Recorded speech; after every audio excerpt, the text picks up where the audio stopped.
साथ student Islamic organisation of India के राष्ट्रीय अध्यक्ष रमीज ई के मौजूद हैं। आज स्टूडेंट इस्लामिक ऑर्गेनाइजेशन की ओर से यहाँ प्रेस क्लब ऑफ इंडिया में एक प्रेस कॉन्फ्रेंस का आयोजन किया गया, जिसमें छात्रों के लिए एक घोषणा पत्र यहाँ पर एसआईओ द्वारा यहाँ पर प्रकाशित किया गया। सबसे पहले ये बताइए कि ये जो घोषणा पत्र है, ये जो स्टूडेंट मैनिफेस्टो है, इसके जरिए आप लोग क्या प्रतीत करना चाहते हैं या फिर क्या चीज़ों को जो है दिखाना चाहते हैं? जी, ये हम सब जानते हैं 2024 का जनरल इलेक्शन, इंडिया का पार्लियामेंट्री इलेक्शन हमारे सामने आने वाला है। एसईओ जो इलेक्शन को, इंडिया का पॉलिटिकल प्रोसेस को सीरियस लेते हैं।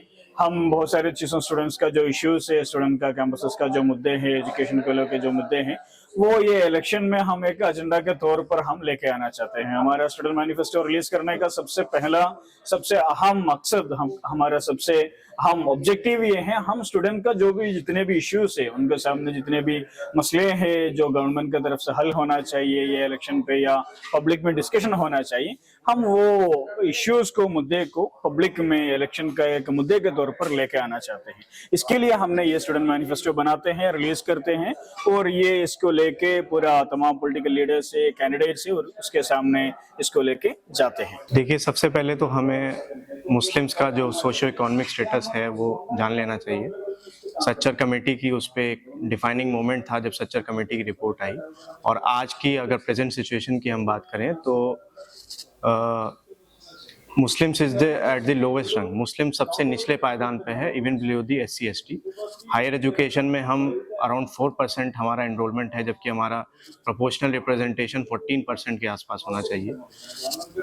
इसी के साथ साथ जो है स्कॉलरशिप्स की जो आपने बात की, तो ये मैं अपनी गुफ्तगू में यही बता रहा था कि माइनॉरिटीज़ की जो स्कॉलरशिप्स हैं वो पिछले एक साल किसी फ्रॉड या करप्शन की वजह से जो बताया गया कि हुआ है, तो हमारा यही कहना था कि उसकी सज़ा जो है, जो फ्रॉड हुआ है, आप अपने ऑफिसर्स को दीजिए, अपनी मिनिस्ट्री को दीजिए, ना कि आप जो है एक साल तो पहले तो स्कॉलरशिप्स भी लास्ट क्वार्टर में आती है फाइनेंशियल ईयर के, तो वो पहले ही 8-10 महीना लेट होती हैं। ऊपर से आप एक साल और डिले कर दें और स्कॉलरशिप्स रिलीज ना करें, तो ये बहुत ज़्यादा सर्वाइवल की सिचुएशन हो जाती है स्टूडेंट्स के लिए, स्पेशली मुस्लिम स्टूडेंट्स के लिए, जिनकी हम बात कर रहे हैं यहाँ पे।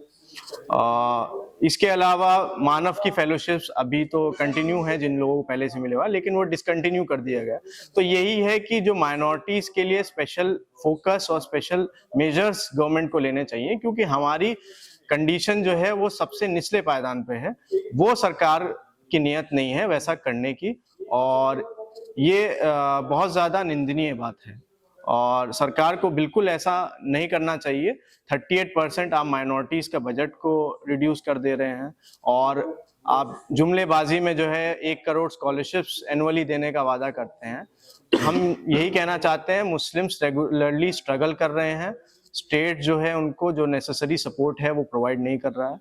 उसके लिए जो है हमारी कोशिश है, जो हमने मैनिफेस्टो और डिमांड्स रिलीज किया है, उसके जरिए हम पॉलिटिकल पार्टीज को रीच आउट करें, स्टूडेंट्स को रीच आउट करें। उससे जो वोटिंग पैटर्न है स्टूडेंट्स का, कम्युनिटी का, वो चेंज हो। पॉलिटिकल पार्टीज जो हैं इस पार्टिसिपेटरी डेमोक्रेसी में सही तरीके से जो हमारी जेन्युइन डिमांड्स हैं, जो पब्लिक कंसल्टेशन से हमने रिसर्च जो डेटा है, रिपोर्ट्स हैं, उनके जरिए जो ये मैनिफेस्टो तैयार किया है वो सामने आना चाहिए। जिस तरह से ये स्टूडेंट मैनिफेस्टो जो रिलीज कर रहे हैं आप लोग, या फिर हमने ये भी देखा कि जब जो है इलेक्शंस आते हैं या फिर देश में जो है चुनाव का माहौल बनता है, तो इस तरह के घोषणा पत्र छात्रों की ओर से और कई लोगों की ओर से जो है वक्त पर रिलीज किए जाते हैं। तो आपको क्या लगता है कि इस छात्रों का जो घोषणा पत्र है, जो स्टूडेंट मैनिफेस्टो है, इसका क्या असर पड़ सकता है? पॉलिटिकल पार्टीज क्या इनको लेंगी, या फिर आपकी जो डिमांड्स हैं, छात्रों के लिए जो डिमांड्स है, उन डिमांड्स को क्या कुछ न कुछ हद तक इन्फ्लुएंस करने की कोशिश की जाएगी? जी, ये हमारे सामने एक सवाल है, एसईओ का कैडर के सामने है हमारा। हम इसके लिए कितना हम कोशिश करेंगे, कितना पॉलिटिकल लीडर से हम रीच आउट करेंगे, कितना पॉलिटिकल पार्टी से हम रीच आउट करेंगे, कितना कैंडिडेट से हम रीच आउट करेंगे, कि इसको इन लोगों को कितना हम, ये एक हमारा जो मुद्दे है, इश्यूज है, उनको कितना हम कन्विंस कर पाएंगे, उनके सामने कितने अच्छे तरीके से हम बात रख रहे हैं, हम इसको लेके कितना पब्लिक में जा रहे हैं, पॉलिटिकल पार्टीज के सामने जा रहे हैं, इसके डिपेंड करता है। अगर हम, मैं समझता हूँ यहाँ पे पॉलिटिकल पार्टीज है, लीडर्स हैं, ये तमाम चीजें बहुत सारे, उसमें बहुत तबका वैसा है, वो लोग बहुत जेन्युइनली स्टूडेंट का इश्यूज को, समाज के इश्यूज को समझना चाहते हैं, वो इशू को हल करना चाहते हैं। अगर हम उनको सामने ये मुद्दे को लेना, उनको सामने रखना अगर कामयाब रहेंगे तो जाहिर सी बात है वो लोग अपना इशू अपना एक मुद्दे के तौर पर इसको लेंगे, अपना मैनिफेस्टो में ये शामिल करेंगे, इसके जरिए ये काम कामयाब हो सकता है। जिस तरह से आप माइनॉरिटीज की बात कर रहे हैं, फिर वो छात्रों की बात कर रहे हैं जो माइनॉरिटीज से आते हैं और माइनॉरिटी इंस्टीट्यूशंस में जो पढ़ रहे हैं, उनमें हम देखते हैं कि अलीगढ़ मुस्लिम यूनिवर्सिटी हो या फिर जामिया मिल्लिया इस्लामिया हो, ये नाम जो है एक नामी यूनिवर्सिटीज़ हैं और कहीं ना कहीं जो है मुस्लिम छात्रों के लिए या माइनॉरिटी से आने वाले छात्रों के लिए बहुत बड़ा एक माइलस्टोन के तौर पर आप इसको कह सकते हैं। लेकिन सरकार एक तरफ जो है माइनॉरिटी स्टेटस छीनने के लिए उसकी भागदौड़ में लगी हुई है, एमयू की अगर हम बात करें, और उसी के साथ साथ जो है माइनॉरिटीज़ की जो स्कॉलरशिप्स जो उनके लिए दी जाती थी उनको भी जो ख़त्म किया जा रहा है। तो कहीं ना कहीं सरकार जो है माइनॉरिटीज़ पर एक दबाव बनाने की, माइनॉरिटी के छात्रों को जो है हायर एजुकेशन में ना आने की बहुत ज़्यादा कोशिशों में लगी हुई है। तो उस पर आप क्या कहना चाहेंगे? और दूसरी तरफ ये भी कहा जाता है कि हम इतने एम्स खुलवा रहे हैं या इतने इंस्टीट्यूशन हमने देश भर में खोल दिए,